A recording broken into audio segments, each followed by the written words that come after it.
PV അൻവറിനെ പോലെ ഒരാൾ ഇങ്ങനെ ഒരു പരാതികൾ ഉന്നയിക്കുമ്പോൾ ആ പരാതിക്ക് എന്തുകൊണ്ട് മറുപടി കിട്ടുന്നില്ല? PV അൻവർ മറുപടിക്ക് അർഹനാണ് എന്നുള്ളതാണ് അണികളുടെ ആവേശം എന്ന് പറയുന്നത്. ദീപക്, ഇപ്പോഴും നല്ല മഴ പുറത്ത് പെയ്യുന്നുണ്ട്.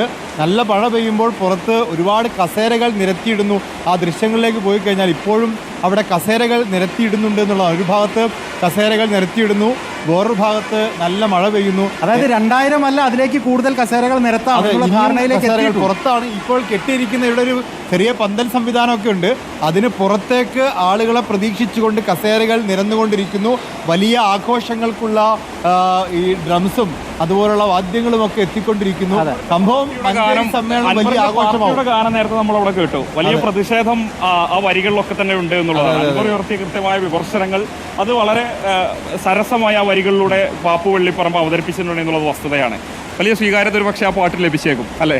അല്ല, ഈ സമ്മേളനം അത്രമേൽ ഒരു രാഷ്ട്രീയ സമ്മേളനമാക്കി മാറ്റാൻ അതിലെ ഒരു പാട്ടിൽ പോലും രാഷ്ട്രീയം കലർത്തി കൃത്യമായി രാഷ്ട്രീയമായി പാട്ടെഴുതുന്ന ബാപ്പു വെള്ളിപ്പറമ്പിനെ കൊണ്ട് എഴുതിച്ച് വളരെ പ്രൊഫഷണലായ കാര്യങ്ങൾ തന്നെയാണ് നേരത്തെ ഇലക്ഷന് വേണ്ടിയിട്ട് എഴുതിയിട്ടുള്ളത്. അത് മാത്രമല്ല, അവിടെ മറ്റൊരു കാര്യമുണ്ട്. ഇപ്പം നിലമ്പൂർ ആയിഷ, നമുക്കറിയാം സിനിമകളിലൊക്കെ അഭിനയിച്ചിട്ടുള്ള പാർട്ടിയുമായി വലിയ ബന്ധമുള്ള നിലമ്പൂർ ആയിഷ അൻവറിന് വീട്ടിലെത്തി പിന്തുണ നൽകിയിട്ടുണ്ട്. തൊട്ട് പിന്നാലെ ആയിഷാത്താനെ പാർട്ടിയിൽ നിന്ന് വിളിക്കുന്നുണ്ട്. ആയിഷാത്ത ഉടനെ തന്നെ ഫേസ്ബുക്കിൽ ഒരു പോസ്റ്റ് ഇടുന്നുണ്ട്. പാർട്ടിക്കപ്പുറം എനിക്കൊന്നുമില്ല, MLAക്ക് ചില വിഷമങ്ങളുണ്ടെന്ന് അറിഞ്ഞ സമയത്താണ് ഞാൻ MLAയെ കാണാൻ പോയത്. MLA വ്യക്തിപരമായി ഇഷ്ടമുള്ള ആളാണെന്ന് ആയിഷാത്ത പറയുന്നുണ്ട്. ബാപ്പു വെള്ളിപ്പറമ്പിന്റെ വിഷയത്തിലാണെങ്കിലും അദ്ദേഹം തന്നെ പിന്തുണക്കുന്നത് കൊണ്ടാണ് തനിക്ക് വേണ്ടി പാട്ടെഴുതുന്നതെന്ന് അൻവർ ഉന്നയിച്ചിരുന്നു. പിന്നീട് അദ്ദേഹം ആയിഷയുടെ ആശയക്കുഴപ്പമുണ്ടല്ലോ പാർട്ടിക്കുള്ളിൽ പലർക്കും ഉണ്ട്. പാർട്ടിയെ സംഘടന എന്ന രീതിയിൽ CPM എന്ന സംഘടനയെ തള്ളിപ്പറയാൻ പറ്റാത്ത, കമ്മ്യൂണിസ്റ്റ് പ്രസ്ഥാനത്തെ തള്ളിപ്പറയാൻ പറ്റാത്ത, എന്നാൽ നിലവിലെ നേതൃത്വത്തോടും നിലവിലെ സർക്കാരിനോടും അമർഷമുള്ള ആളുകളുണ്ട്. ആ അമർഷമാണ് CPMനെ ആകെ തള്ളിക്കളയല്ല, CPMനകത്ത് നിലവിലെ നേതൃത്വത്തെയും നിലവിലെ സർക്കാരിനെയും തള്ളിപ്പറയുന്ന ഒരു കൂട്ടം ആളുകളെയാണ് PV അൻവർ ലക്ഷ്യം വെക്കുന്നത്.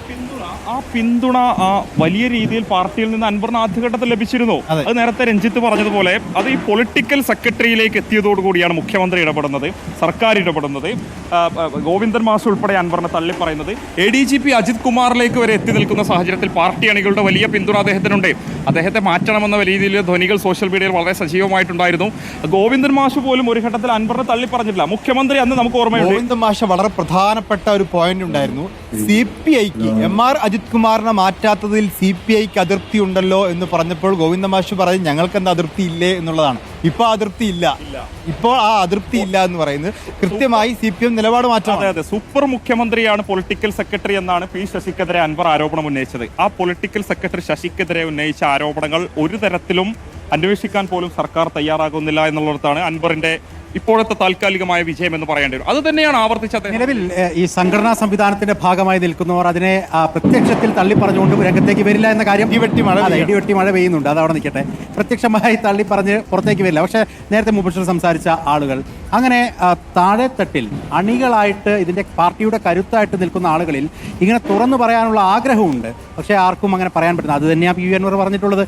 ആർക്കും ശബ്ദമുയർത്താൻ പറ്റുന്നില്ല, ഒരാൾക്കും മിണ്ടാൻ പറ്റുന്നില്ല. CPMന്റെ സംഘടനാ സംവിധാനത്തിനകത്ത് നിന്ന് പുറത്തു വരാൻ പറ്റാത്തതിൻ്റെ ആശയക്കുഴപ്പം മാത്രമേ അണികൾക്കുള്ളൂ. അതായിരിക്കണം നിലമ്പൂർ മേഖലയിൽ ചന്തക്കുന്നിൽ സമ്മേളനം നടത്തിയപ്പോൾ അവിടെ CPMകാരെ കണ്ടില്ലല്ലോ എന്ന് പറയുന്നത്. CPMകാരുടെ ഒരു ആത്മവിശ്വാസത്തിൻ്റെ അളവ് പോലും എന്ന് പറയുന്നത് അവരുടെ സംഘടനാ സംവിധാനത്തിൽ നിന്ന് ഒരു മെമ്പറും പുറത്തു പോകാൻ പാടില്ല. പക്ഷേ അവരുടെ അണികൾ, അനുഭാവികൾ, അവർക്കൊപ്പം നിന്നിരുന്ന വലിയൊരു ജനസമൂഹം അന്ന് ചന്തക്കുന്നിൽ എത്തിയിരുന്നു.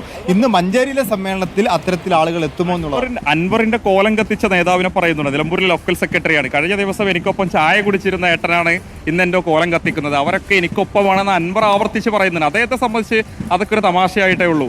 കോലം കത്തിക്കുന്നത് അവിടെ നടന്നോട്ടെ. സ്ഥാനാർത്ഥിയാക്കുമ്പോൾ എടക്കരയിലെ ഏരിയ കമ്മിറ്റി എതിർക്കുമ്പോഴും അൻവറിനെ പിന്തുണച്ച ഏരിയ കമ്മിറ്റി ആയിരുന്നു നിലമ്പൂരിലെ ഏരിയ കമ്മിറ്റി. മുഴുവൻ ആളുകൾ അല്ലെങ്കിൽ കൂടി അൻവറിന് ഒരു കുറച്ചെങ്കിലും പിന്തുണ ഉണ്ടായിരുന്നു നിലമ്പൂർ ഏരിയ കമ്മിറ്റി. രണ്ട് ഏരിയ കമ്മിറ്റികളിൽ വലിയ പ്രതിഷേധം ഉണ്ടായിരുന്നത് എടക്കര ഏരിയ കമ്മിറ്റിയിലായിരുന്നു. എടക്കര ഏരിയ കമ്മിറ്റി മുൻ അംഗമാണ് അൻവറിനോടൊപ്പം ഇപ്പോൾ നിൽക്കുന്ന വഴിക്കട പഞ്ചായത്തിന്റെ മുൻ പ്രസിഡന്റ് ES സുഗു. അദ്ദേഹം മരുത ലോക്കൽ സെക്രട്ടറി ആയിരുന്നു. അദ്ദേഹത്തിനോടൊപ്പം അദ്ദേഹത്തിന്റെ ബന്ധമുള്ള നേതാക്കളുണ്ട്. CPM അനുഭാവി ഭാരവാഹികളുണ്ട്, party അംഗങ്ങളുണ്ട്. കാരണം നിലമ്പൂർ പറയുന്നത് നിലമ്പൂരിൻ്റെ ഒരു അറ്റമാണ് മരുത എന്ന് പറയുന്ന മേഖല, മലയോര മേഖലയാണ്. ഈ വന്യമൃഗശല്യം ഏറ്റവും രൂക്ഷമായ മേഖലയൊക്കെ തന്നെയാണ് ഇവിടെ. അവിടെയൊക്കെ തന്നെ സാധാരണക്കാരായ കർഷകരുടെ പിന്തുണ സുഗുവിനെ പോലെയുള്ള നേതാക്കൾക്കുണ്ടാകുമ്പോൾ സുഗു വഴി അൻപർ എന്നൊരു പാലമുണ്ട്. നേരത്തെ നീലഗിരി വഴി നാടുകാണി വഴി ഇറങ്ങി വരാൻ പോകുന്ന DMK അണികളെ കുറിച്ച് നമ്മൾ പറഞ്ഞല്ലോ. അതുപോലെ ഇത്തരത്തിലുള്ള പ്രാദേശിക തലത്തിൽ പ്രവർത്തിക്കുന്ന സാധാരണക്കാരായ പ്രാദേശിക നേതാക്കളുടെ പിന്തുണ വഴി അൻവർ ഉറപ്പുവരുത്തുന്ന ഒരു പ്രഖ്യാപനമുണ്ട്. അത് തന്നെയായിരിക്കും മഞ്ചേരിയിൽ.